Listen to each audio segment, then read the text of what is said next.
வணக்கம், நான் டாக்டர் தீபா லலன். இன்னைக்கு நம்ம என்ன டாபிக் பற்றி டிஸ்கஸ் பண்ண போகிறோம் அப்படின்னா, தமிழ் புத்தாண்டு ராசி பலன்கள் தாங்க பார்க்க போகிறோம். மேஷம் முதல் மீனம் வரை இந்த தமிழ் புத்தாண்டு யார் யாருக்கு என்னென்ன மாதிரி அபரிவிதமான நற்பலன்களை கொடுக்க போகுது அப்படின்றத பார்க்க போகிறோம். அதுக்கு முன்னாடி இந்த பதிவை பார்த்துட்டு இருக்க அனைவருக்கும் இனிய தமிழ் புத்தாண்டு நல்வாழ்த்துக்கள்.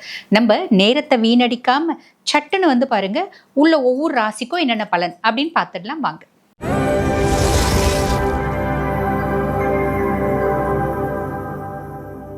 மீன ராசி அன்பர்கள், உங்களுக்கு இந்த தமிழ் புத்தாண்டு எப்படி இருக்கோ அப்படின்னா, நிறைய பேருக்கு பாருங்க, என்னங்க தமிழ் புத்தாண்டு ஜென்ம சனியில் இருக்கும், என்ன சார்ட் ஆஃப் காம்ப்ளிகேஷன்ஸ், ஏதாவது ஒரு ப்ராப்ளம் இருந்துகிட்டே இருக்குங்களே, எங்கள் ப்ராப்ளம் ரிலீவ் ஆகவே மாட்டேங்குது எங்க அப்படின்ற ஒரு குழப்பம் இருக்க தான் செய்யுது. இதெல்லாம் ரொம்ப சிம்பிளான விஷயங்க. சனி பகவானை ஓவர்டேக் பண்ணுறது ரொம்ப ஈஸி. எப்படி அப்படின்றது நான் சொல்கிறேன், நீங்கள் கவலைப்படாதீங்க. ஜென்ம சனியாக இருக்கும்போது உண்மைதான், நம்மளுக்கு ஒரு மந்த நிலை அப்படின்றது வரும், ஒரு இனம் புரியாத குழப்பம், ஒரு மந்த நிலை. நம்ம மீனம் ஓடி ஓடி ஓடி ஓடி அழகாக வேலை செய்யக்கூடியவங்க, நல்ல புத்திசாலிங்க. ஏன்னா குருனோட ஒரு ஆதிக்கம் பெற்ற ராசி மீனம். அதுக்கும் மேலே பார்த்தீங்கன்னா சுக்கிரன் உச்சம் அடையக்கூடிய ராசி. குருனோட ஆதிக்கம்னாலே புத்திசாலித்தனம், தெளிவு, ஞானம் இதெல்லாம் இயற்கையாகவே உண்டு. ஒரு முடிவெடுக்கும் கெப்பாசிட்டி இதெல்லாம் உண்டு. எனக்கு முடிவெடுக்கிறது ரெண்டாவதுங்க, யார் கேட்டாலும் நான் உங்களை கரெக்டாக கைட் பண்ணுவேன். இதுதான் மீனம். ஆனால் இப்போ எனக்கே ஒரு மந்தநிலை, எனக்கு பெருசாக எதுவும் எது செய்யணும், எது கரெக்டு, எது தப்புன்னு தோண மாட்டேங்குதுங்க. யோசிக்கிறதுக்கே மனசு பெருசாக லைக்க மாட்டேங்குது அப்படின்னு ரொம்ப சிம்பிளுங்க. உங்கள் மென்டாரு, வெல்விஷர்ஸ் இவங்களை கேட்டு நீங்கள் முடிவு எடுத்துக்கோங்க. ரொம்ப சிம்பிளான விஷயம், ஓகேங்களா?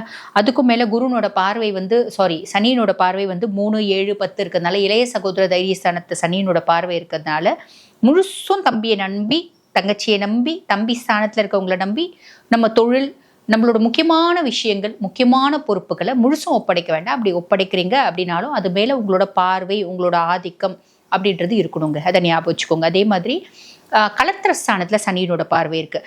நிறைய மீனராசி அன்பர்கள் பாருங்கள், கொஞ்ச நாளாகவே பார்த்தீங்கன்னா, நான் மீனராசி ஜென்னுங்க, எனக்கும் எங்கள் ஒய்ஃப்க்கும் பெருசாக ஒத்து வரலைங்க. நான் மீனராசி லேடிங்க, எனக்கும் எங்கள் ஹஸ்பண்டுக்கும் பெருசாக ஒத்து வரல. மன கஷ்டம், மன சஞ்சலம், மன முட்டங்கள்ன்றது ரொம்ப ஜாஸ்தி இருக்குங்க. இருக்க விரிசல் பார்த்தீங்கன்னா இன்னும் பெருசாகிட்டே போகுது.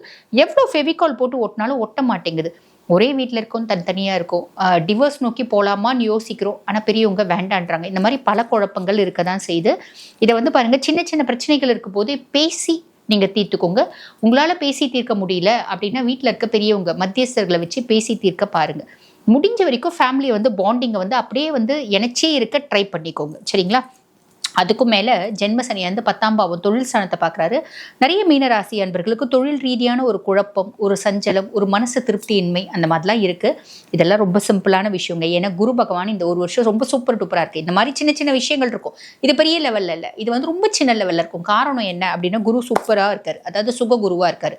நம்மளுக்கு நிறைய சுகங்களையும் போகங்களையும் யோகங்களையும் அள்ளி கொடுக்கக்கூடிய நிலைமையில குரு இருக்கார். குருனோட பார்வை 10ல், அங்கே தொழிலில் பாருங்க, சம் சார்ட் ஆஃப் காம்ப்ளிகேஷன்ஸை சனி ஏற்படுத்துவோம். அதை உடனே கிளீனாக உடனே சார்ட் அவுட் பண்ணி கிளியர் பண்ணுவாங்க குரு பகவான்.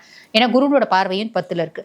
அதே மாதிரி பாருங்க, குருனோட பார்வை 12ல் இருக்கு. சனி அங்கே கொஞ்சம் ஏதாவது விரையும் செலவு அப்படி ஏற்படுத்தினாலும் அதை சார்ட் அவுட் பண்ணி விடார். திருப்பி அதை இன்கம் அப்படின்றத குரு கொண்டு வந்துடுவார். ஆக சனி பகவான் நம்மளை எப்படியாவது மேலேருந்து கீழே தள்ள இழுப்பாரு, இவர் திருப்பி அங்கேயே சேர்லேயே உட்கார வச்சுடார். ஸோ ரொம்ப சிம்பிள், பெருசாக எந்த ஹிண்ட்ரன்ஸும் இல்லை, கவலையே பட வேண்டாம், ஓகேங்களா? ராகு 12ஆம் பாவம், கேத்து 6ஆம் பாவம். ராகு 12, அப்போ விரயங்கள்.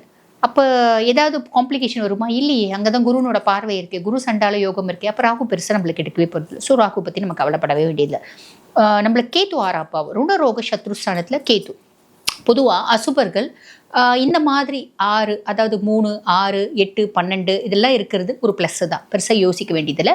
பட் இருந்தாலும் நம்மளுக்கு ஒரு சிலருக்கு பாருங்கள், ஒரு இனம் புரியாத குழப்பம் அதெல்லாம் வரத்துக்கு வாய்ப்பு உண்டு. ஒரு சிலருக்கு சுய ஜாதகமும் பெருசாக ஃபேவராக இல்லை, சுய ஜாதகத்தில் தசைலாம் சூப்பராக இருக்குது அப்படின்னா நிறைய பேருக்கு பாருங்கள், இந்த ருணரோக சத்ருஸ்தானத்தில் கேத்து உட்கார்ந்தாலும் கடன்லேருந்து ஒரு நிவாரணம் அப்படின்றது வரத்துக்கு வாய்ப்பு உண்டு. கடனை கொஞ்சமாவது அடைப்பாங்க.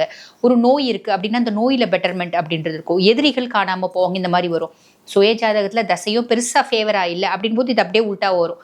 நம்மளுக்கு பாருங்கள், நிறைய ஒரு நோய் புதுசாக வர்றது, இருக்கிற நோய் கொஞ்சம் இன்டென்சிஃபை ஆகிறது, கடன் கட்ட முடியாமல் கஷ்டப்படுறது, இந்த மாதிரி காம்ப்ளிகேஷன்ஸ்லாம் வரும். ஆனால் இது எது இருந்தாலும் சிம்பிளான ஒரு பரிகாரம் அப்படின்றது இருக்குங்க. என்ன அப்படின்னா, ஆல்மோஸ்ட் பார்த்தீங்கன்னா சனியும் பிரீத்தி பண்ணிடுவார். ராகு நம்ம பிரீத்தி பண்ணணும்னு இல்லை, பட் பியாண்ட் தட் ராகுவையும் பிரீத்தி பண்ணிக்கலாம், கேத்துவையும் பிரீத்தி பண்ணிக்கலாம். என்ன பண்ணலாம் அப்படின்னா, ஃபர்ஸ்ட் விஷயம் ஹனுமன் வழிபாடு.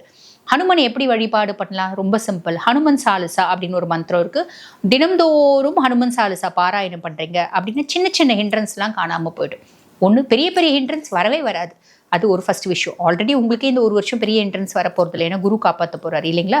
பியாண்ட் தட் அந்த சின்ன சின்ன ஹிண்ட்ரன்ஸும் காணாமல் போயிடும். அதுக்கும் மேலே வேற என்ன பண்ணலாம் அப்படின்னா, நம்ம வீட்டு பக்கத்தில் காலபைரவர் கோயில் இருக்கு அப்படின்னா வாரத்தில் ஒரு நாள், இல்லை நிறைய பேர் இப்போ என்ன பண்ணுறாங்க, தேய்பிரை அஷ்டமி வளர்பிரை அஷ்டமி மட்டும்தான் காலபைரவர் கும்பிடணும் அப்படின்னு நினைக்கிறாங்க. Not like that.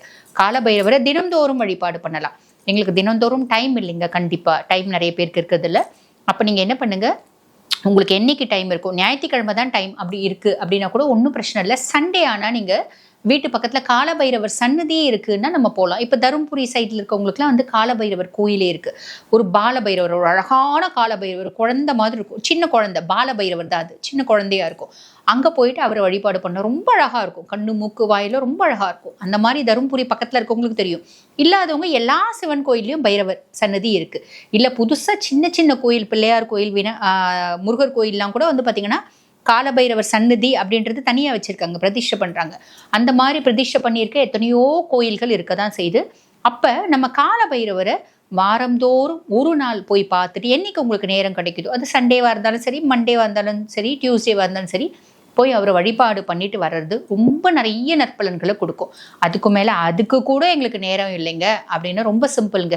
காலபைரவாஷ்டகம்னு இருக்குது, அதை தினம்தோறும் பாராயணம் பண்ணிட்டு நீங்கள் பாட்டுன்னு உங்கள் வேலையை செய்யுங்க. எல்லாமே நல்லதாக நடக்கும்.